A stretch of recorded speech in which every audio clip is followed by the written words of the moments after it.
Alors, Lewis, il revient sur Abu Dhabi. Incroyable, il pense encore à Abu Dhabi en vacances, Lewis. Bon, je vais pas vous résumer ce qui s'est passé, on le sait tous, merci. Donc c'est une interview de Vanity Fair, apparemment. Vous voyez les choses commencer à se dérouler, et mes pires craintes ont pris vie. J'étais comme, il n'y a pas moyen qu'il me vole sur ça. C'est impossible, ça n'arrivera pas. Sûrement pas. Je ne sais pas si je veux vraiment mettre des mots sur ce que j'ai ressenti, je me souviens juste d'être assis là, incrédule, et avoir réalisé que je devais défaire mes ceintures et sortir de là, sortir de ce truc, trouver la force. Je n'avais aucune force.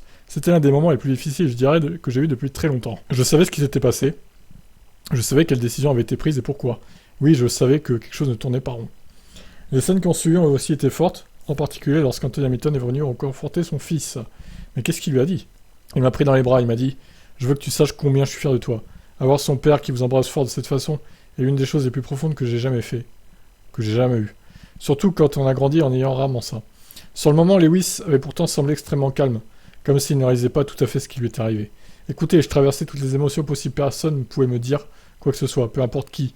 Ce qui est dit n'a pas vraiment d'importance. Quand vous vous sentez d'une certaine façon, c'est parfois difficile de communiquer.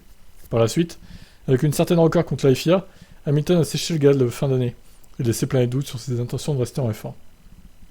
Il confirme d'ailleurs que ces doutes étaient réels. J'ai réfléchi pour savoir si je voulais continuer. Fin de l'interview.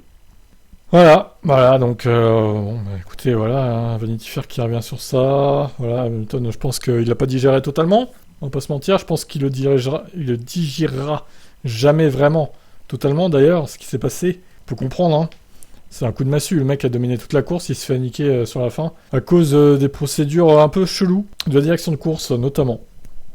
Bon, après voilà, c'est toujours un débat, il y a ceux qui disent Mercedes n'a qu'à s'arrêter, changer les pneus, blablabla, blablabla. Bon, on ne fera pas le passer de toute façon, c'est fait malheureusement. Mais c'est quand même dur à encaisser pour le pilote anglais. Je vous laisse commenter, ciao.